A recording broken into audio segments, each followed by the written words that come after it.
অপরিচিতা রবীন্দ্রনাথ ঠাকুর। লেখক পরিচিতি। রবীন্দ্রনাথ ঠাকুর 1861 খ্রিস্টাব্দের 7 মে, 1268 বঙ্গাব্দের 25 বৈশাখ কলকাতার জোড়াসাঁকোর ঠাকুর পরিবারে জন্মগ্রহণ করেন। তার পিতা দেবেন্দ্রনাথ ঠাকুর, মাতা সারদা দেবী। বিশ্বকবি ও বিদায় সম্ভাষিত রবীন্দ্রনাথ ঠাকুর বাংলা সাহিত্যের প্রথম সার্থক ছোট গল্পের রচয়িতা এবং বাংলা ছোট গল্পের শ্রেষ্ঠ শিল্পী। তার লেখনীতেই বাংলা ছোট গল্পের উদ্ভব, বিকাশ ও সমৃদ্ধি ঘটেছে। তার ছোট গল্প বিশ্ব সাহিত্যের শ্রেষ্ঠ ছোট গল্পগুলোর সমতুল্য। 1284 বঙ্গাব্দে মাত্র 16 বছর বয়সে ভিখারিণী গল্প রচনার মাধ্যমে ছোট গল্প লেখক হিসেবে তার আত্মপ্রকাশ ঘটে। এরপর থেকে জীবনের প্রায় শেষ দিন পর্যন্ত দীর্ঘ 14 বছর তিনি অখণ্ড গল্পগুচ্ছ সংকলিত 95টি ছোট গল্প রচনা করেছেন। এর বাইরেও সে গল্পস্বল্প এবং লিপিকা গ্রন্থে তার আরও গল্প সংকলিত হয়েছে। রবীন্দ্রনাথ ঠাকুর রচিত সর্বশেষ গল্পটির নাম মুসলমানির গল্প।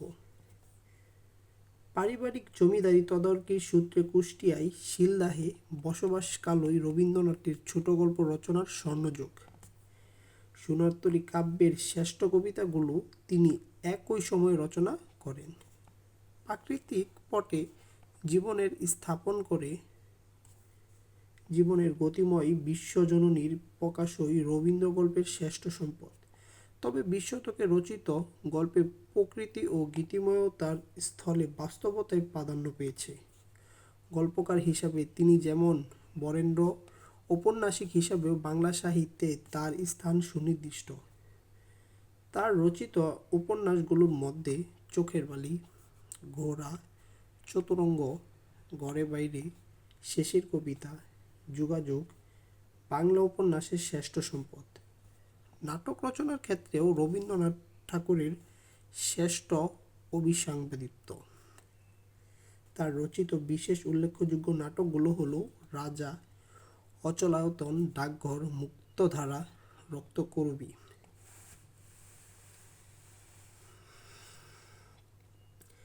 1941 খ্রিস্টাব্দের 7 আগস্ট, 1348 বঙ্গাব্দের 22 শ্রাবণ জোড়াসাঁকোর ঠাকুর পরিবারে ঠাকুরবাড়িতে রবীন্দ্রনাথ ঠাকুরের জীবন অবসান ঘটে। আজ আমার বয়স মাত্র 27। এ জীবনটা না দৈর্ঘ্যের হিসাবে বড়, না গুণের হিসাবে, তবু ইহার একটু বিশেষ মূল্য আছে। ইহা সেই ফুলের মতো যাহার বুকের উপরে ভ্রমর আসিয়া বসিয়াছিল এবং সেই পদক্ষেপের ইতিহাস তাহার জীবনে মাঝখানে ফলের মতো গুটি ধরিয়া উঠিয়াছে। সেই ইতিহাসটুকু আকারে ছোট, তাহাকে ছোট করিয়াই লিখিব। ছোটকে যাহারা সামান্য বলিয়া ভুল করেন না, তাহারা ইহার রস বুঝিবেন। কলেজে যতগুলো পরীক্ষায় পাশ করিবার সব আমি চুকাইয়াছি। ছেলেবেলায় আমার সুন্দর চেহারা লইয়া পণ্ডিত মশাই আমাকে শিমুল ফুল ও মাকাল ফলের সহিত তুলনা করিয়া বিদ্রূপ করিবার সুযোগ পাইয়াছিলেন। ইহাতে তখন বড় লজ্জা পাইতাম, কিন্তু বয়স হইয়া একথা ভাবিয়াছি, যদি জন্মান্তর থাকে তবে আমার মুখে স্বরূপ ও পণ্ডিত মশাইয়ের মুখে বিদ্রূপ আবার যেন অমনি করিয়াই প্রকাশ পায়। আমার পিতা এককালে গরিব ছিলেন। উকালতি করিয়া তিনি প্রচুর টাকা রোজগার করিয়াছেন। ভোগ করিবার সময়ও নিমেষ মাত্র পান নাই। মৃত্যুতে তিনি যে হাঁপ ছাড়িলেন, সেই তার প্রথম অবকাশ। আমার তখন বয়স অল্প। মার হাতে আমি মানুষ। মা গরিবের ঘরের মেয়ে, তাই আমার যে ধনী একথা তিনি বলেন না। আমাকে ভুলিতে দেন না। শিশুকালে আমি কুলে কুলেই মানুষ বোধ করি। সেই জন্য শেষ পর্যন্ত আমার পুরোপুরি বয়স হইল না। আজও আমাকে দেখিলে মনে হইবে আমি অন্নপূর্ণার কোলে গজানের ছোট ভাইটি।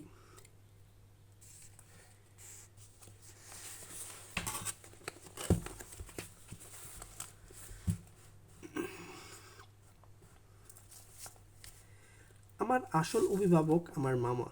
তিনি আমার চেয়ে বড়জোর বছর 6 বড়, কিন্তু ফুলগুর বালির মতো তিনি আমাদের সমস্ত সংসারটাকে নিজের অন্তরের মধ্যে শুষিয়া লইয়াছেন।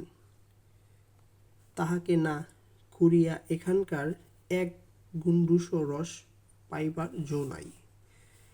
এই কারণে কোনো কিছুর জন্যই আমাকে কোনো ভাবনা ভাবিতেই হয় না। কন্যার পিতা মাত্রেই স্বীকার করিবেন আমি সৎপাত্র। তামাকটুকু পর্যন্ত খাই না। ভালো মানুষ হওয়ার কোনো ঝঞ্ঝাট নাই, তাই আমি নিতান্তই ভালো মানুষ। মাতার আদেশ মানিয়া চলিবার ক্ষমতা আমার কাছে, বস্তুত না মানিবার ক্ষমতা আমার নাই। অন্তঃপুরে শাসনে চলিবার মতো করিয়াই আমি প্রস্তুত হইয়াছি। যদি কোনো কন্যা স্বয়ংবরা হন, তবে এই সুলক্ষণটি স্মরণ রাখিবেন।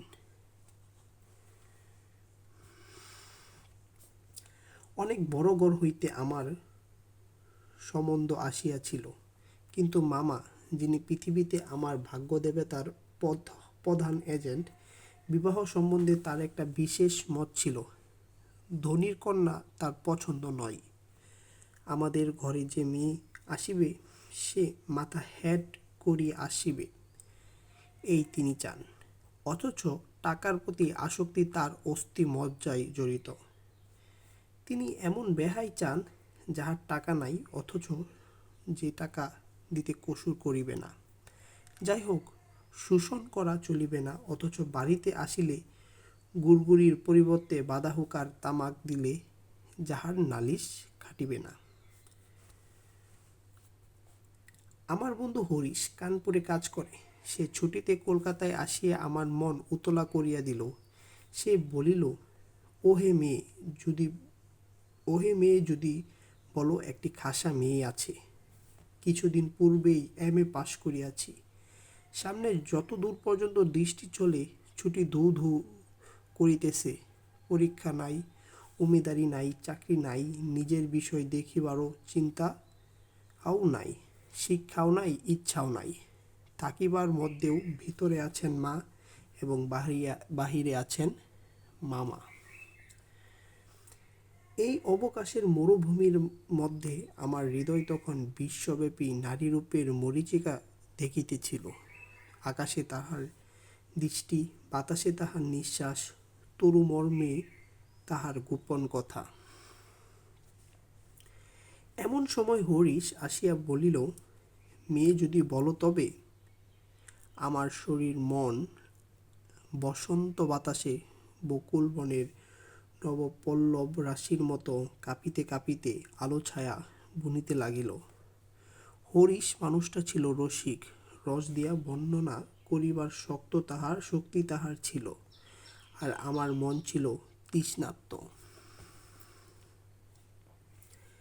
আমি হরিশকে বলিলাম, একবার মামার কাছে কতটা পারিয়া দেখো।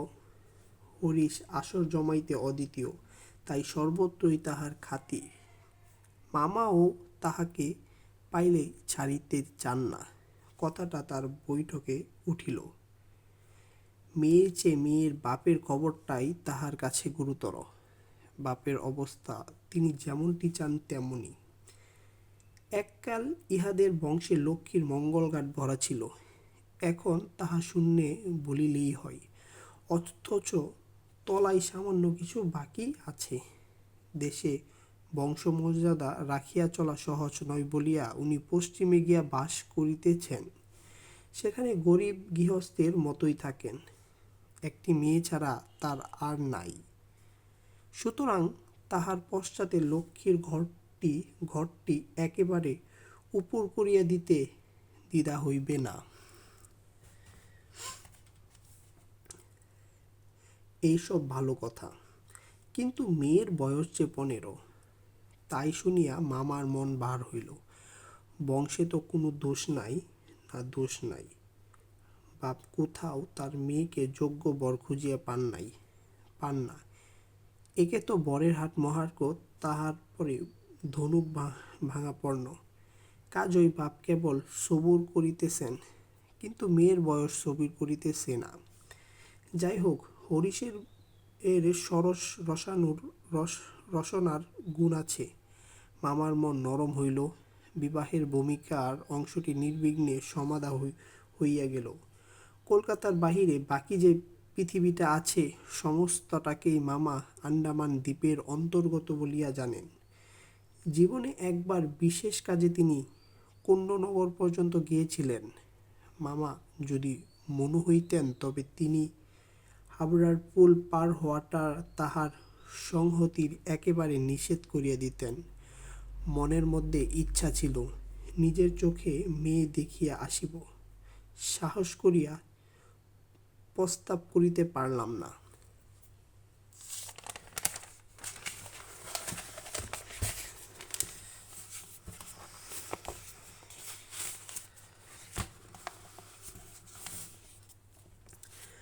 কন্যাকে আশীর্বাদ করিবার জন্য যাহাকে পাঠানো হইল, সে আমাদের বিনোদা, আমার পিসত ভাই। তাহার মতো রুচি এবং দক্ষতার পরে আমি 16 আনা নির্ভর করতে পারি। বিনোদা ফিরে আসিয়া বলিলেন, মন্দ নয় হে, খাঁটি সোনা বটে। বিনোদার ভাষাটা অত্যন্ত আর্ট। যেখানে আমরা বলি চমৎকার, সেখানে তিনি বলেন চলনসই। অতএব বুঝিলাম, আমার ভাগ্যে প্রজাপতির সঙ্গে পঞ্চস্বরের কোনো বিরোধ নাই। বলা বাহুল্য, বিবাহ উপলক্ষে কন্যা পক্ষে কলিকাতায় আসিতে হইল। কন্যার পিতা শম্ভুনাথ বাবু হরিশকে কত বিশ্বাস করেন, তাহার প্রমাণ এই যে, বিবাহের 3 দিন পূর্বে তিনি আমাকে প্রথম চক্ষে দেখেন এবং আশীর্বাদ করিয়া যান।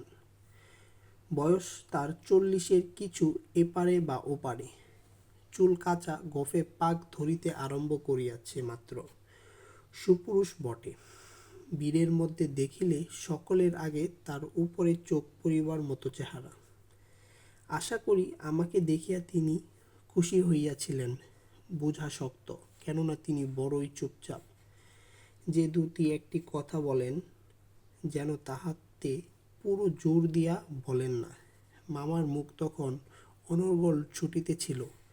ধনে মনে আমাদের স্থান যে শহরে কারো চেয়ে কম নয়, সেটিকেই তিনি নানা প্রসঙ্গে প্রচার করিতেছিলেন। শম্ভুনাথ বাবু এ কথায় একবারে যোগই দিলেন না। কোনো ফাঁকে একটা বহু বা হ্যাঁ কিছুই শোনা গেল না। আমি হইলে দমিয়া যাইতাম, কিন্তু মামাকে দমানো শক্ত। তিনি শম্ভুনাথ বাবুর চুপচাপ ভাব দেখিয়া ভাবিলেন, লোকটা নিতান্তই নির্জীব, একেবারে কোনো তেজ নাই। বেহাই সম্প্রদায়ের, আর যাই থাক, তেজ থাকাটা দোষের। অতএব মামা মনে মনে খুশি হইলেন। শম্ভুনাথ বাবু যখন উঠিলেন, তখন মামা সংক্ষেপে উপর হইতেই তাকে বিদায় করিলেন, গাড়িতে তুলিয়া দিতে গেলেন না। পণ সম্বন্ধে 2 পক্ষের পাকাপাকি কথা ঠিক হইয়া গিয়াছিল। মামা নিজের অসামান্য চতুর বলিয়াই অভিমান করিয়া থাকেন। কথাবার্তায় কোথাও তিনি কিছু ফাঁক রাখেন না। টাকার অঙ্কে তো স্থির ছিলই। তারপরে গহনা কত ভরি এবং সোনা কত দরের হইবে, সেও একবারে বাদাবাদি হইয়া গিয়াছিল। আমি নিজে এ সমস্ত কথার মধ্যে ছিলাম না, জানিতাম না দেনা পাওনা কি স্থির হইল। মনে জানিতাম, এই স্থূল অংশটাও বিবাহের একটা প্রধান অংশ, এবং সে অংশের ভার যার উপরে তিনি 1 কড়াও ঠকিবেন না। বস্তুত আশ্চর্য পাকা লোক বলিয়া মামা আমাদের সমস্ত সংসারের প্রধান গর্বের সামগ্রী। যেখানে আমাদের কোনো সম্বন্ধ আছে, সেখানে সর্বত্রই তিনি বুদ্ধির লড়াইয়ে জিতিবেন, এ একেবারে ধরা কথা। এই জন্য আমাদের অভাব না থাকলেও এবং অন্য পক্ষের অভাব কঠিন হইলেও জিতিব। আমাদের সংসারের এই জেদ, ইহাতে যে বাঁচুক আর যে মরুক।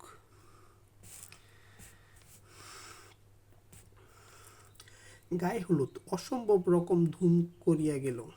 বাহক এত গেল যে তাহার আদমশুমারি করিতে হইলে কেরানি রাখিতে হয়। তাহাদিকে বিদায় করিতে অপর পক্ষে যে নাকাল হইতে হইবে সেই কথা স্মরণ করিয়া মামার সঙ্গে মা একযোগে বিস্তর হাসিলেন।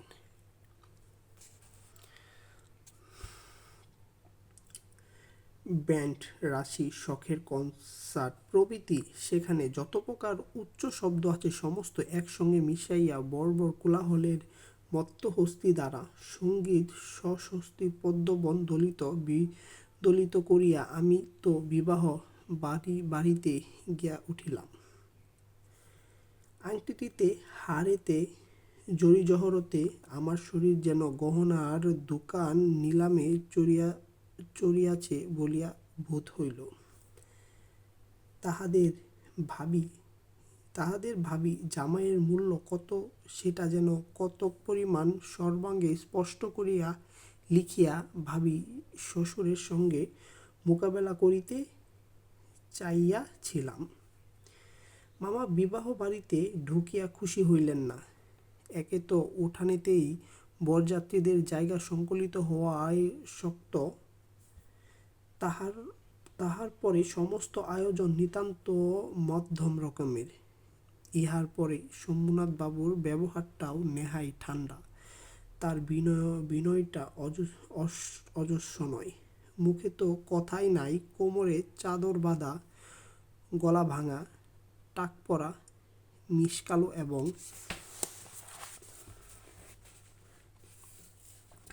বিপুল শরীর। তার একটি উকিল বন্ধু যদি নিয়ত হাতজোড় করিয়া হাত হেলাইয়া নম্রতার বিস্মহর্ষে ও গদ্গদ বচনে কনসার্ট পার্টির করতালে বাজিয়ে হইতে শুরু করিয়া বরকর্তাদের প্রত্যেককে বারবার প্রচুররূপে অভিষিক্ত করিয়া না দিতেন, তবে গোড়াতেই এটা এসপার ওসপার হইত। আমি সবাই বসিবার কিছুক্ষণ পরই মামা শম্ভুনাথ বাবুকে পাশের ঘরে ডাকিয়া লইয়া গেলেন।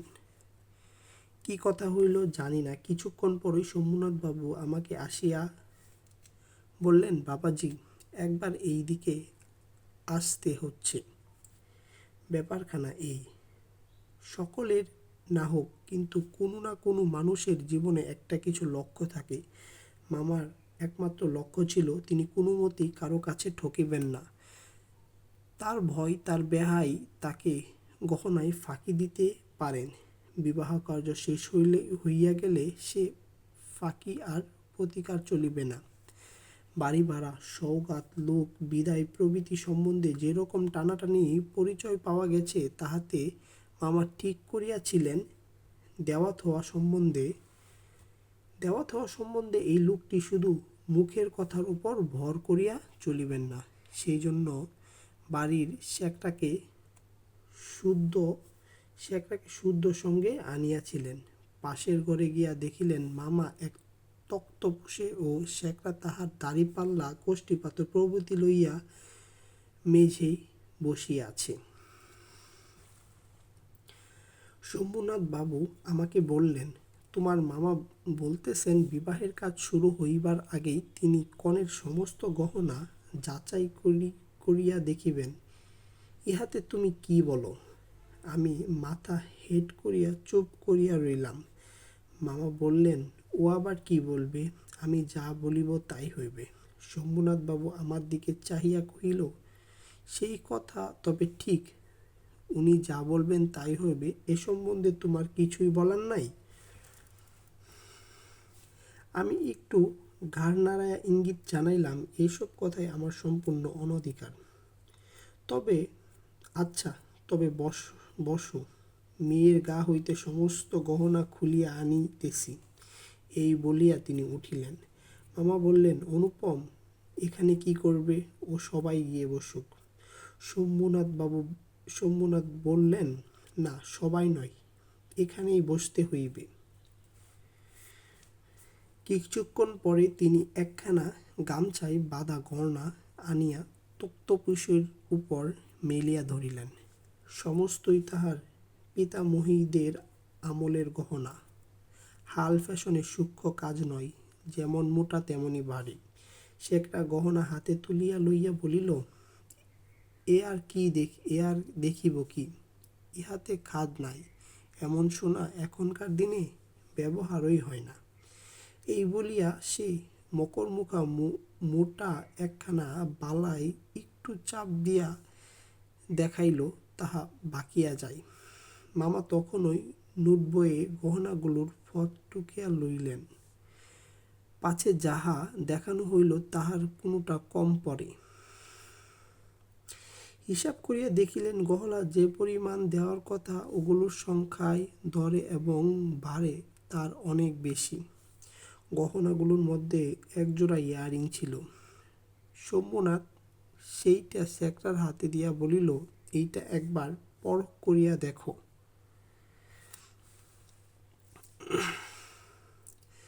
শেখরা কহিল, ইহা বিলাতি মাল, ইহাতে সোনার ভাগ সামান্যই আছে।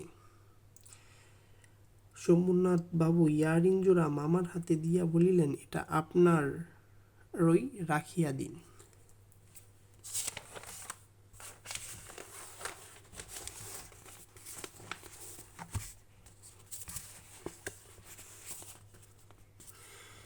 মামা সেটা হাতে লইয়া দেখিলেন, এই ইয়ারিং দিয়াই কন্যাকে তাহারা আশীর্বাদ করিয়াছিলেন।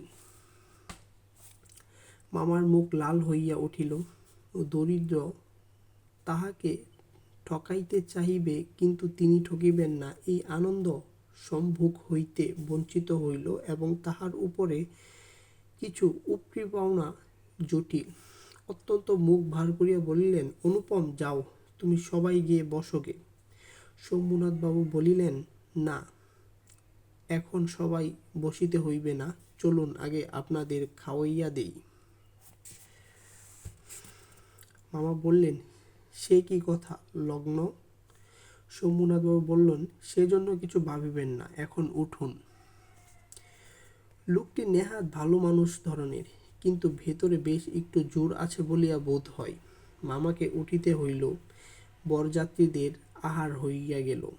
আয়োজনের আড়ম্বর ছিল না, কিন্তু রান্না ভালো এবং সমস্ত বেশ পরিষ্কার পরিচ্ছন্ন বলিয়া সকলেই তৃপ্তি হইল। বরযাত্রীদের খাওয়া শেষ হইলে শম্ভুনাথবাবু আমাকে খাইতে বলিলেন। মামা বললেন, সে কি কথা, বিবাহের পূর্বে বর খাইবে কেমন করিয়া? এ সম্বন্ধে মামার কোনো মত প্রকাশকে তিনি সম্পূর্ণ উপেক্ষা করিয়া আমাকে দিকে চাহিয়া বলিলেন, তুমি কি বলো, বসিয়া যাইতে দোষ কিছু আছে?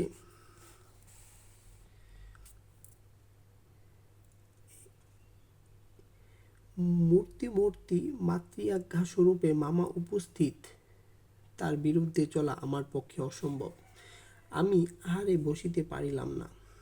তখন শম্ভুনাথবাবু আমাকে বলিলেন, আপনাদিগকে অনেক কষ্ট দিয়াছি, আমরা ধনী নই, আপনাদের যোগ্য আয়োজন করিতে পারি নাই, ক্ষমা করিবেন। রাত হইয়া গেছে, আর আপনাদের কষ্ট বাড়াইতে ইচ্ছা করি না। এখন তবে?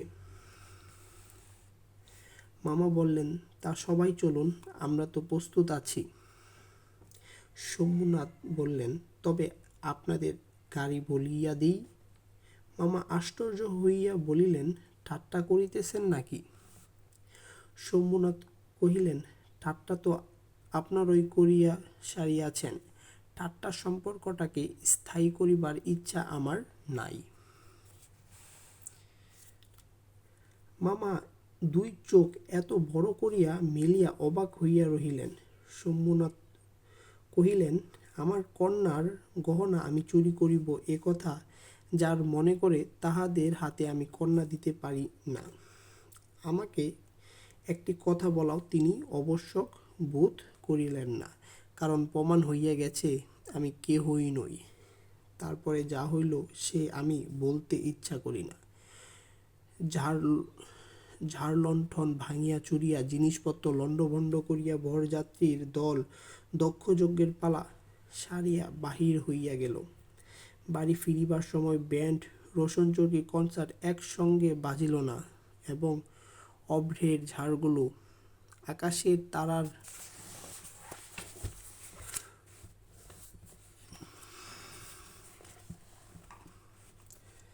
আকাশের তারার উপর আপনাদের কর্তব্যের বরাত দিয়া কোথায় যে মহানির্বাণ লাভ করিল সন্ধান পাওয়া গেল না। বাড়ির সকলে তো রাগিয়া আগুন। কন্যার পিতা এত গুমর, কলিজে চারপোয়া হইয়া আসিল। সকলে বলিল, দেখি মেয়ের বিয়ে দেন কেমন করিয়া। কিন্তু মেয়ের বিয়ে হইবে না, এ ভয় যার মনে নাই তার শাস্তির উপায় কি? মস্ত বাংলাদেশের মধ্যে আমি একমাত্র পুরুষ যাহাকে কন্যার বাপ বিবাহের আসর হইতে নিজে ফিরাইয়া দিয়াছে। এত বড় সৎপাত্রের কপালে এত বড় কলঙ্কের দাগ কোনো নষ্ট গ্রহ এত আলো জ্বালাইয়া বাজনা বাজাইয়া সমারোহ করিয়া আঁকিয়া দিল। বরযাত্রীরা এই বলিয়া কপাল চাপড়াইতে লাগিল। বিবাহ হইল না, অথচ আমাদের ফাঁকি দিয়া খাওয়াইয়া দিল। পাকযন্ত্রটাকে সমস্ত অন্নশুদ্ধ সেখানে টান মারিয়া ফেলিয়া আসিতে পারিলে তবে আফসোস মিটিত। বিবাহের চুক্তি ভঙ্গ ও মানহানির দাবিতে নালিশ করিব বলিয়া মামা অত্যন্ত ঘোল করিয়া বেড়াইতে লাগিলেন। হিতৈষীরা বুঝাইয়া দিল, তাহা হইলে তামসার যেটুকু বাকি আছে তাহা পুরা হইবে। বলা বাহুল্য, আমিও খুব রাগিয়াছিলাম। কোনো গতিতে সোমনাথের বিষম জব্দ হইয়া আমাদের পায়ে ধরিয়া আসিয়া পড়েন। গুফের রেখার তা দিতে দিতে এটাই কেবল কামনা করিতে লাগিলাম। কিন্তু এই আক্রোশের কালো রঙের স্রোত পাশাপাশি আর একটা স্রোত বইতেছিল, যেটার রং একবারেই কালো নয়। সমস্ত মন যে সেই অপরিচিতার পানে ছুটিয়া গিয়াছিল। এখানে যে তাহাকে কিছুতেই টানিয়া ফিরাইতে পারি না। দেয়ালটুকুর আড়ালে রহিয়া গেল গো। কপালে তার চন্দন আঁকা, গায়ে তার লাল শাড়ি, মুখে তার লজ্জায় রক্তিমা, হৃদয়ের ভেতরে কি যে তা কেমন করিয়া বলিব। আমার কল্পলোকের কল্পনাটি বসন্তের সমস্ত ফুলের ভার আমাকে নিবেদন করিয়া দিবার জন্য নত হইয়া পড়িয়াছিল। হাওয়া আসে, গন্ধ পাই, পাতার শব্দ শুনি, কেবল আর একটি মাত্র পা ফেলার অপেক্ষা। এমন সময় সেই এক পদক্ষেপের দূরত্বটুকু এক মুহূর্তেই অসীম হইয়া উঠিল।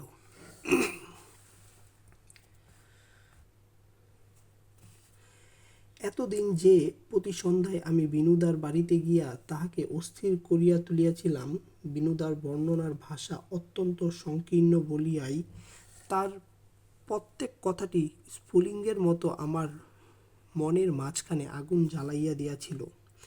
বুঝিয়াছিলাম মেয়েটির রূপ বড় আশ্চর্য, কিন্তু না দেখলাম তাহাকে চোখে, না দেখলাম তাহাকে ছবি, সমস্তই অস্পষ্ট হইয়া রহিল।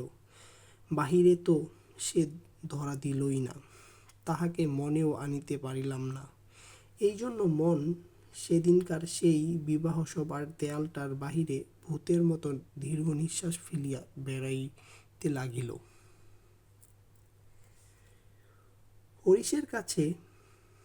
হরিশের কাছে শুনিয়াছি মেয়েটি আমার ফটোগ্রাফ দেখিয়াছিল, পছন্দ করিয়াছে বৈকি। না করিবার তো কোনো কারণ নাই। আমার মন বলে সে ছবি তার কোনো একটি বক্সের মধ্যে লুকানো আছে। একলা ঘরে দরজা বন্ধ করিয়া একদিন নিরালা দুপুরবেলা সে কি সেটি খুলিয়া দেখে না? যখন ঝুঁকিয়া পড়িয়া দেখে, তখন ছবিটির উপরে কি তার মুখের দুই ধার দিয়া এলোমেলো চুল আসিয়া পড়ে না? হঠাৎ বাহিরে কারো পায়ের শব্দ পাইলে সে কি তাড়াতাড়ি তার সুগন্ধ আড়ালের মধ্যে ছবিটি লুকাইয়া ফেলে না? দিন যায়, একটা বৎসর গেল। মামা তো লজ্জায় বিবাহ সম্বন্ধে কথা তুলিতেই পারেন না। মার ইচ্ছা ছিল, আমার অপমানের কথা যখন সমাজের লোক ভুলিয়া যাইবে তখন বিবাহের চেষ্টা দেখিবেন। এদিকে আমি শুনিলাম সে মেয়ে নাকি ভালো পাত্র জুটিয়াছিল, কিন্তু সে পণ করিয়াছে বিবাহ করিবে না। শুনিয়া আমার মন পুলকের আবেশে ভরিয়া গেল। আমি কল্পনায় দেখিতে লাগিলাম সে ভালো করিয়া খায় না, সন্ধ্যা হইয়া আসে, সে চুল বাঁধিয়া ভুলিয়া যায় সে চুল বাঁধিতে ভুলিয়া যায়, তার বাপ তার মুখের পানি চান আর ভাবেন আমার মেয়ে দিনে দিনে এমন হইয়া যাইতেছে কেন। হঠাৎ কোনো দিন তার ঘরে আসিয়া দেখেন মেয়ের দুই চোখ জলে ভরা। জিজ্ঞাসা করেন, মা তোর কি হইয়াছে বল আমাকে। মেয়ে তাড়াতাড়ি চোখের জল মুছিয়া বলে, কই কিছুই না তো। না হয় কিছুই তো হয়নি বাবা। বাপের এক মেয়ে যে বড় আদরের মেয়ে। তখন অনাবৃষ্টির দিনে ফুলের কুঁড়ির মতো মেয়ে একবারে বিমর্ষ হইয়া পড়িয়াছে। তখন বাপের প্রাণে আর সহিল না। তখন অভিমান বসাইয়া দিয়া তিনি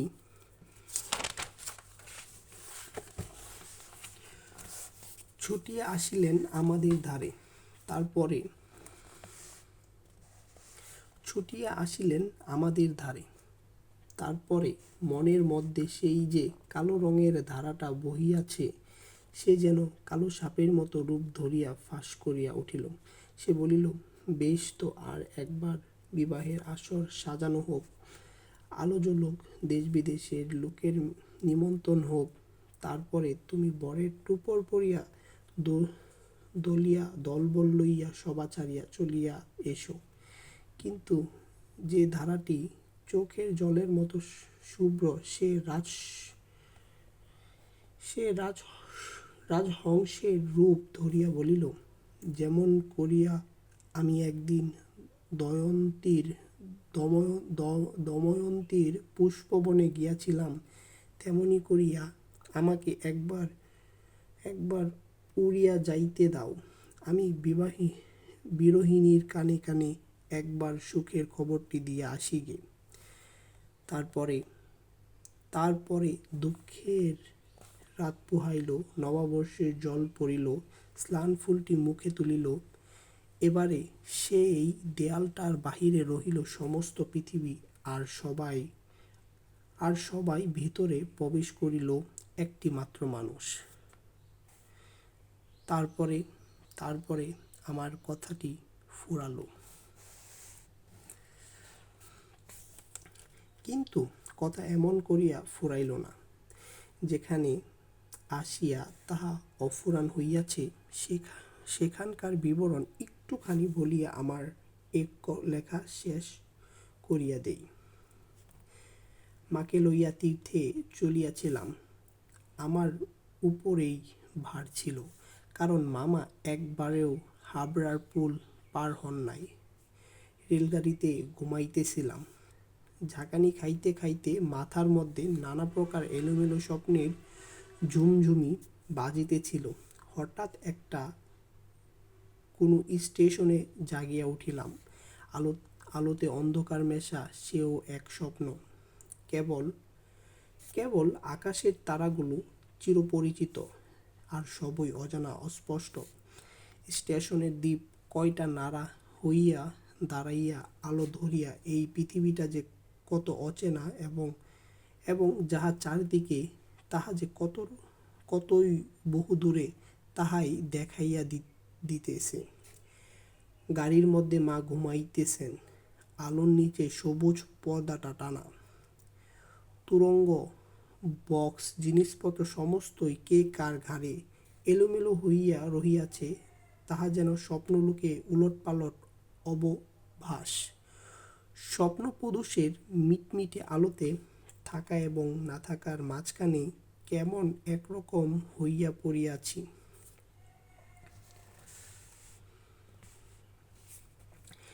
এমন সময় সেই অদ্ভুত পৃথিবীর অদ্ভুত রাত্রে কে বলিয়া উঠিল, শীঘ্রই চলে আয়, এই গাড়িতে জায়গা আছে। মনে হইল যেন গান শুনিলাম। বাঙালি মেয়ের গলা বাংলার কথা যে কি মধুর তাহা এমনি করিয়া অসময়ে অজায়গায় আচমকা শুনিলে তবে সম্পূর্ণ বুঝিতে পারা যায়। কিন্তু এই গলাটি কেবলমাত্র মেয়ের গলা বলিয়া একটি শ্রেণীভুক্ত করিয়া দেওয়া চলে না। এ কেবল একটি মানুষের গলা। শুনিলেই মনে বলিয়া ওঠে, এমন তো আর শুনি নাই। চিরকাল গলার স্বর আমার কাছে বড় সত্য।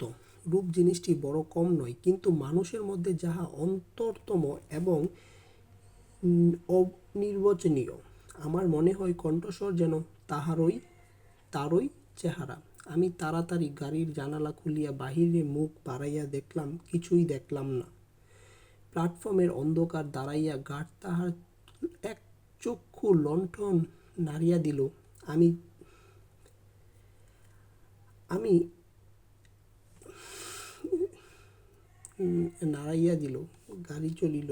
আমি জানালার কাছে বসিয়া রহিলাম। আমার চোখের সামনে কোনো মূর্তি ছিল না, কিন্তু হৃদয়ের মধ্যে আমি একটি একটি হৃদয়ের রূপ দেখিতে লাগিলাম।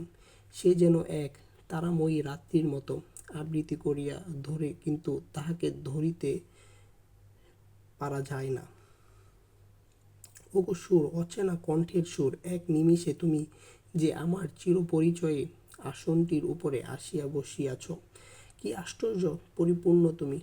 চঞ্চলকালে ক্ষুব্ধ হৃদয়ের উপরে ফুলটির মতো ফুটিয়াছ, অথচ তার ঢেউ লাগিয়া একটি পাপড়িও টলে নাই। অপরিমেয় কোমলতার এতটুকু দাগ পড়ে নাই। গাড়ি লোহার মৃদঙ্গে তাল দিতে দিতে চলিল। আমি মনের মধ্যে গান শুনিতে শুনিতে চলিলাম। তাহার একটি মাত্র দোয়া, গাড়িতে জায়গা আছে। আছে কি জায়গা? আছে কি জায়গা যে পাওয়া যায় না। কেউ যে কাকেও চেনে না, অথচ সেই না চেনাটুকুই যে কুয়াশা মাত্র। সে যে মায়া, সেটা ছিন্ন হলেই যে চেনার আর অন্ত নাই। ওগো ওগো সুধাময় সুর, যে হৃদয়ে অপরূপ রূপ তুমি, সে কি আমার চিরকালের চেনা নয়? জায়গা আছে, আছে শীঘ্রই আসিতে ডাকিয়াছ। শীঘ্রই আসিয়াছি, এক নিমিষেই দেরি করি নাই। রাত্রি ভালো করিয়া ঘুম হইল না।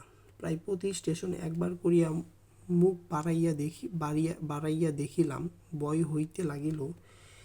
যাহাকে দেখা হইল না, সে পাছে রাত্রে নামিয়া যায়।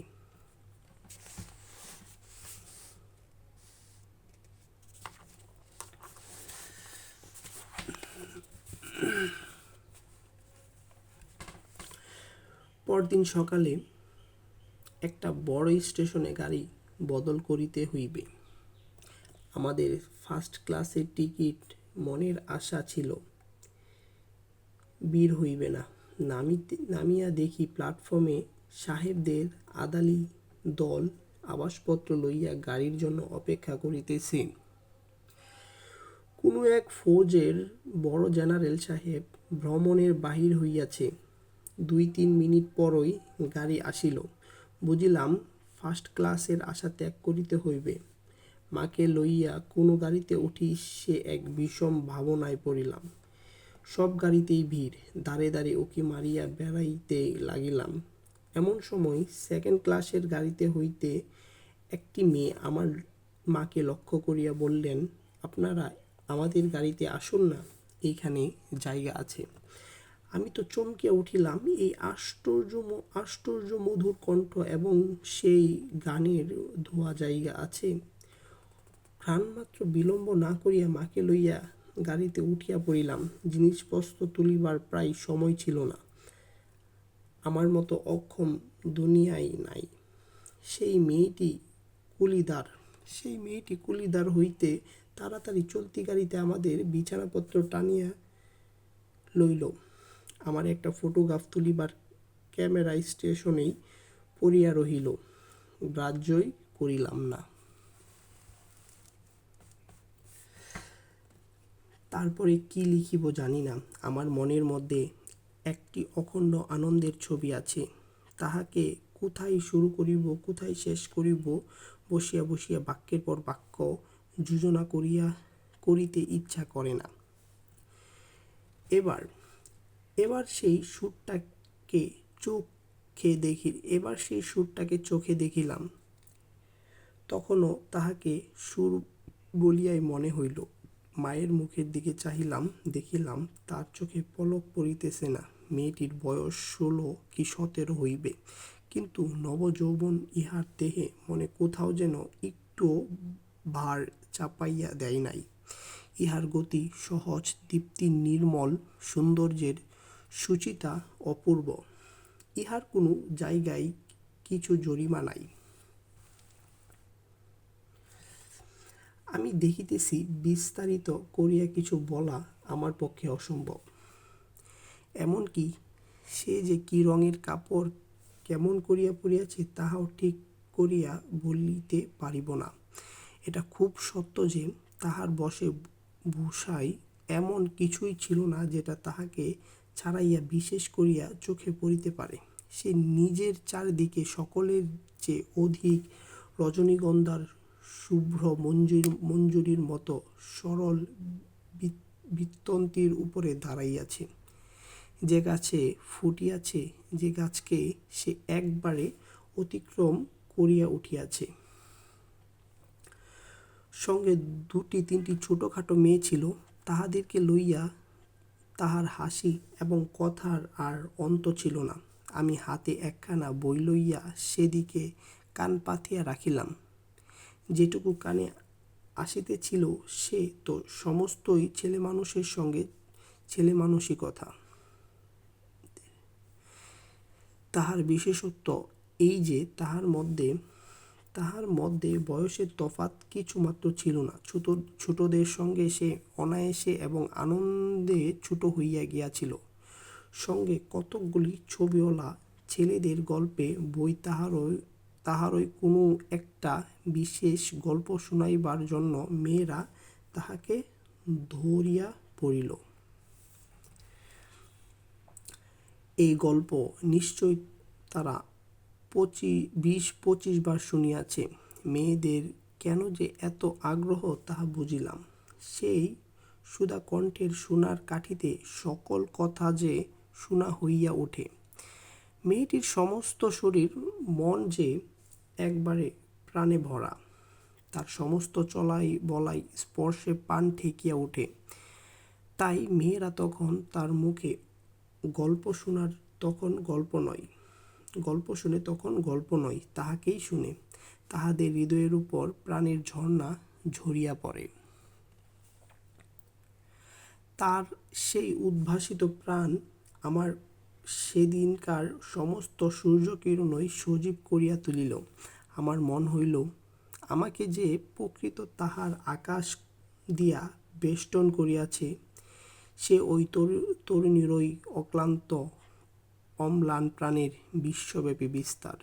পরের স্টেশনে পৌঁছাতেই খাবারওয়ালাকে ডাকিয়া সে খুব খানিকটা চানা মোট কিনিয়া লইল এবং মেয়েদের সঙ্গে মিলিয়া নিতান্তই ছেলেমানুষের মতো করিয়া কলহাস্য করিতে করিতে সংকোচে খাইতে লাগিল। আমার প্রকৃতি যে জাল দিয়া বেড়া, আমি কেন বেশ সহজে হাসিমুখে মেয়েটির কাছে এই চান এক মুঠা চাহিতে লইতে পারিলাম না। হাত বাড়াইতে দিয়া কেন আমার লোভ স্বীকার করিলাম না।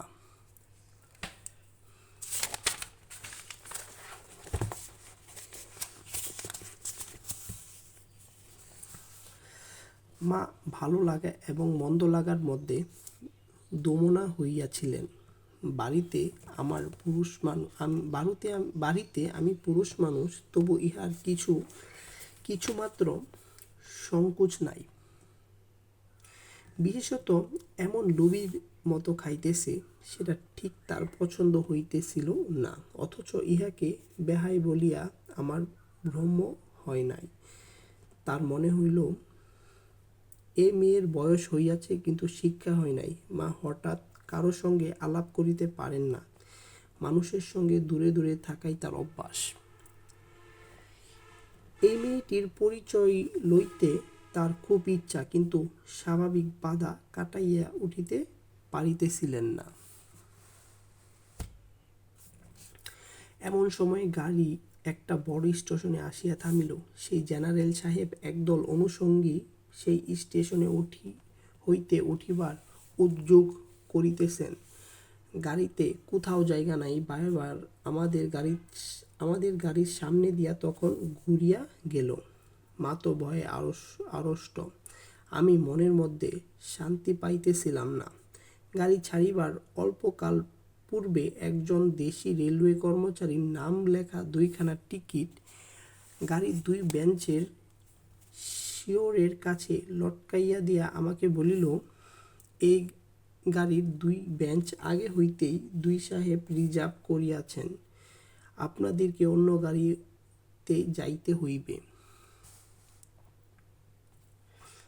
আমি তো তাড়াতাড়ি ব্যস্ত হইয়া দাঁড়াইয়া উঠিলাম।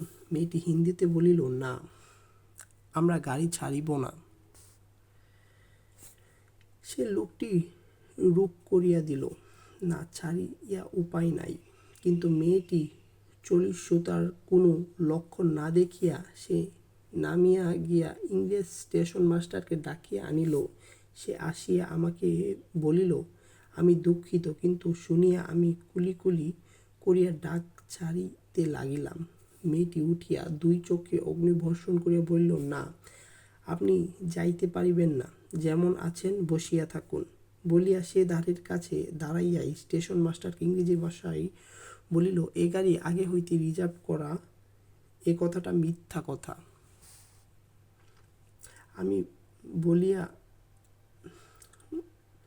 মিথ্যা কথা বলিয়া নাম লেখা টিকিটটি খুলিয়া প্ল্যাটফর্মে ছুঁড়িয়া ফেলিয়া দিল।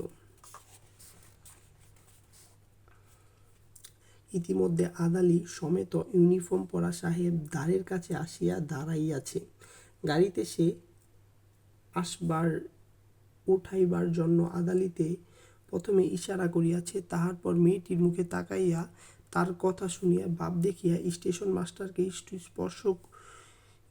স্পর্শ করিল এবং তাহাকে আড়ালে লইয়া গিয়া কি কথা হইল জানি না, দেখা গেল গাড়ি ছাড়িবার সময় অতীত হইলেও আরেকটা গাড়ি জুড়িয়া তবে ট্রেন ছাড়িল। মেয়েটি তার দলবল লইয়া আবার একপত্তন চানামুট খাইতে শুরু করিল, আর আমি লজ্জায় জানালার বাহিরে মুখ বাড়াইয়া প্রকৃতির শোভা দেখিতে লাগিলাম। কানপুরের গাড়ি আসিয়া থামিল। মেয়েটির জিনিসপত্র বাঁধিয়া প্রস্তুত স্টেশনে একটি হিন্দুস্থানি চাকর ছুটিয়া আসিয়া ইহাদিগকে নামিবার উদ্যোগ করিতে লাগিল। মা তখন আর থাকিতে পারিলেন না, জিজ্ঞাসা করিলেন, তোমার নাম কি মা? মেয়েটি বলল, আমার নাম কল্যাণী। শুনিয়া মা এবং আমি দুজনেই চমকে উঠিলাম। তোমার বাবা? তিনি এখানকার ডাক্তার, তাহার নাম শম্ভুনাথ সেন। তারপরই সবাই নামিয়া গেল।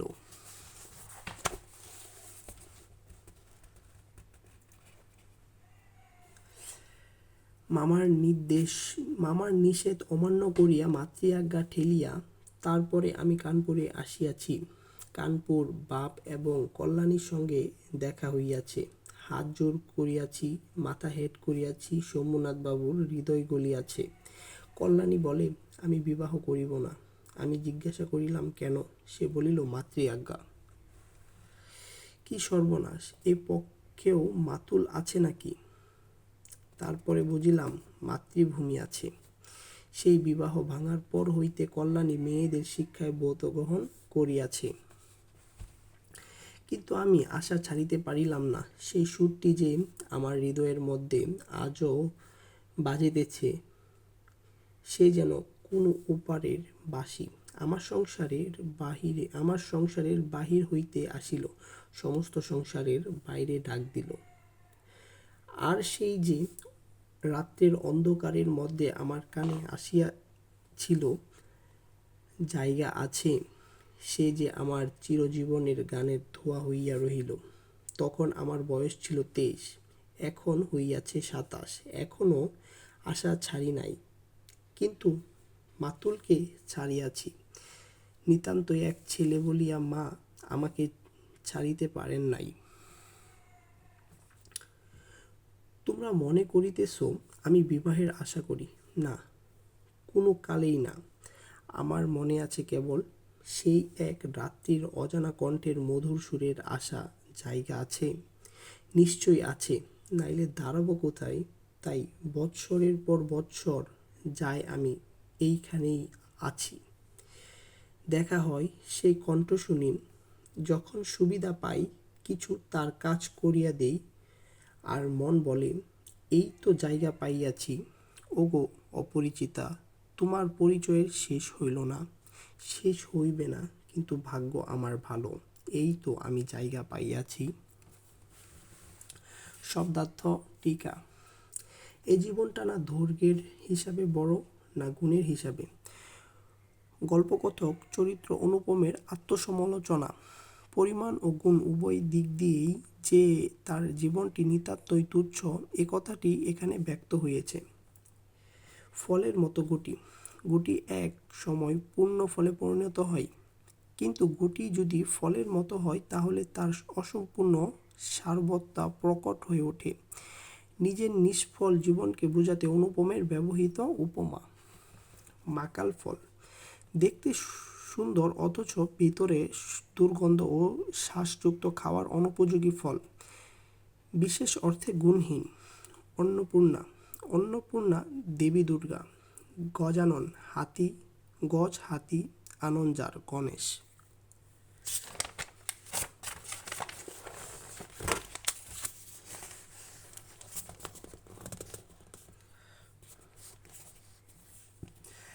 আজও আমাকে দেখিলে মনে হইবে আমি অন্নপূর্ণার কোলে গজাননের ছোট ভাইটি।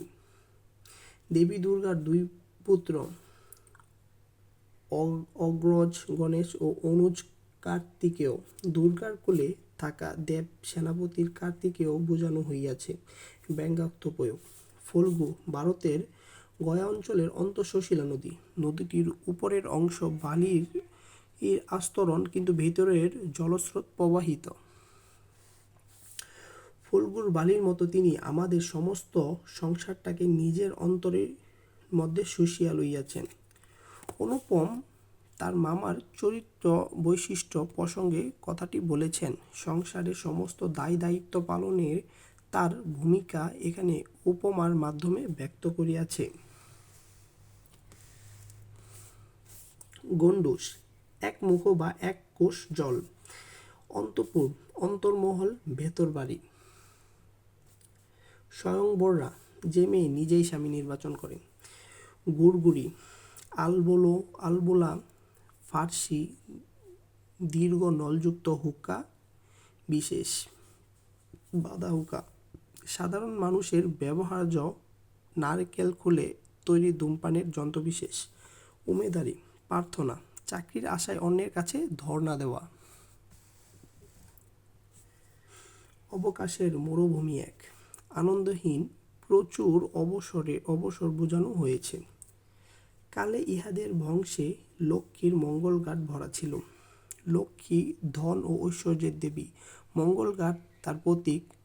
কল্যাণীদের বংশ এক সময় লক্ষ্মীর কৃপায় ঐশ্বর্যঘট পূর্ণ ছিল। পশ্চিমে, এখানে ভারতের পশ্চিম অঞ্চলকে বোঝানো হয়েছে। আন্দামান দ্বীপ, ভারতের সীমানাভুক্ত বঙ্গোপসাগরের দ্বীপবিশেষ। বিদেশি আন্দোলনের যুগে রাজবন্দীদের নির্বাসন শাস্তি দিয়ে আন্দামান বা আন্দামানে পাঠানো হতো। কুণ্ডগড়, কলকাতার নিকটস্থ একটি স্থান। মনু, বিধানকর্তা বা শাস্ত্রপ্রণেতা মনু বিশেষ। মনু সংহিতা, মনুপ্রণীত মানুষের আচরণবিধি সংক্রান্ত গ্রন্থ। প্রজাপতি, জীবের স্রষ্টা ব্রহ্মা, উনি বিয়ের দেবতা। পঞ্চস্বর, মদনদেবের ব্যবহার্য 5 ধরনের বাণ। কনসর্ট, নানা রকম বাদ্যযন্ত্রের ঐকতান।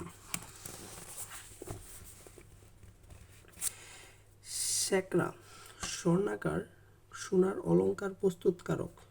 বর্বর কোলাহলের মত্ত হস্তি দ্বারা সঙ্গীত সরস্বতীর পদ্মবন দলিত বিগলিত করিয়া আমি তো বিবাহ বাড়িতে গিয়া উঠিলাম। অনুপম নিজের বিবাহযাত্রার পরিস্থিতি বর্ণনায় সুর শূন্য বিকট কোলাহলকে সঙ্গীত সরস্বতীর পদ্মবন দলিত হওয়ার ঘটনার সঙ্গে তুলনা করিয়েছে। অভিষেক করা হয়েছে এমন। সওগাত, উপঢৌকন, ভ্যাট, লোকবিদায়, পাওনা পরিশোধ। এখানে অনুষ্ঠানের শেষ পাওনাদারের পাওনা পরিশোধের কথা বলা হয়েছে। দেওয়া থোয়া, বিয়ের যৌতুক বা আনুষঙ্গিক খরচ বোঝাতে কথাটি বলা হয়েছে। কোষ্ঠী পাথর, যে পাথর ঘেঁষে সোনার খাঁটিত্ব পরীক্ষা করা হয়। মকরমুখ, মোটা একখানা বালা। মটরমুখ কুমিরের মুখাকৃতিযুক্ত হাতের পরিধেয় অলঙ্কার বিশেষ। ইয়ারিং, কানের দুল, ইয়ারিং। দক্ষযজ্ঞ, প্রজাপতির দক্ষ কর্তৃক অনুষ্ঠিত যজ্ঞ। এ যজ্ঞ পরনিন্দা শুনে সতী দেহত্যাগ করেন। স্ত্রীর মৃত্যু সংবাদ শুনে শিব অনুচরসহ যজ্ঞস্থলে পৌঁছে যজ্ঞ ধ্বংস করে দেন এবং সতীর শব কাঁধে তুলে নিয়ে প্রলয় নৃত্যে মত্ত হন। এখানে প্রলয়কাণ্ড বা হট্টগোল বোঝাচ্ছে। রোশন চৌকি, সানাই, ঢোল ও কাশি, 3 বাদ্যযন্ত্রের সৃষ্ট ঐকতান বাদন।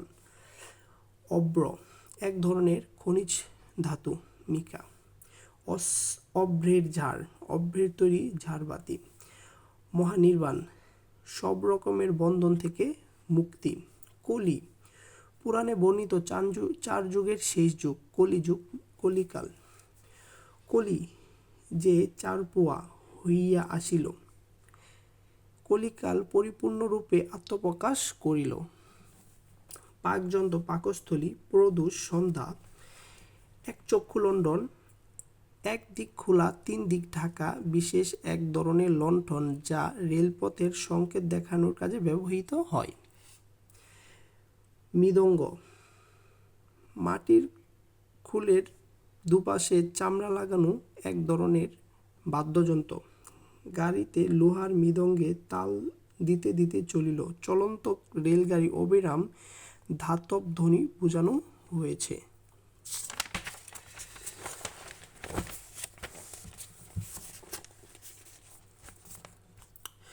ধোয়া, গানের যে অংশে দোয়ারা বারবার পরিবেশন করে।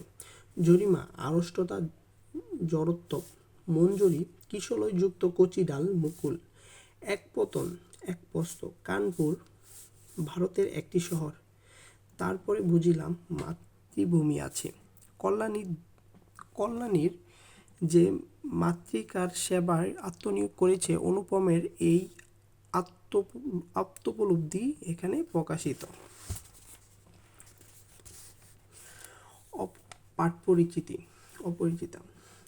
অপরিচিতা প্রথম প্রকাশিত হয় প্রমোদ চৌধুরী সম্পাদিত মাসিক সবুজ পত্র পত্রিকায় 1321 বঙ্গাব্দে 1914 সালের কার্তিক সংখ্যায়।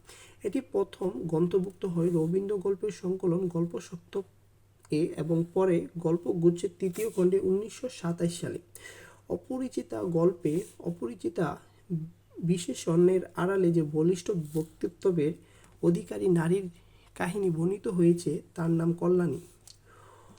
অমানবিক যৌতুক প্রথার নির্মম বলি হয়েছে এমন নারীদের গল্প ইতপূর্বে রচনা করেছিলেন রবীন্দ্রনাথ। কিন্তু এই গল্পে প্রথম যৌতুক প্রথার বিরুদ্ধে নারী পুরুষের সম্মিলিত প্রতিরোধ কথকতা শোনালেন তিনি। এই গল্পে পিতা শম্ভুনাথ সেন এবং কন্যা কল্যাণীর স্বতন্ত্র ভিক্ষা ও আচরণের সমাজে ঘিরে বসা ঘৃণ যৌতুক প্রথার প্রতিরোধের সম্মুখীন হয়েছে। পিতার বলিষ্ঠ প্রতিরোধ এবং কল্যাণীর দেশ চেতনার তীব্র ব্যক্তিত্ব জাগরণ ও তার অভিব্যক্তিতে গল্পটি সার্থক। অপরিচিতা উত্তম পুরুষের জবানিতে লেখা। গল্পের গল্পকথক অনুপম 20 শতকের দ্বিতীয় দশকের যুদ্ধলগ্ন সময়ের সেই বাঙালি যুবক, যে বিশ্ববিদ্যালয়ের উচ্চতর উপাধি অর্জন করে ব্যক্তিত্বরহিত পরিবারতন্ত্রের কাছে অসহায় পুতুল মাত্র। তাকে দেখলে অজ মনে হয় সে যেন মায়ের কুলসংলগ্ন শিশুমাত্র। তারই বিয়ে উপলক্ষে যৌতুক নিয়ে নারীর চরম অবমানকালে শম্ভুনাথ সেনের কন্যা সম্পদানে অসম্মতি গল্পটি শীর্ষ মূর্ত।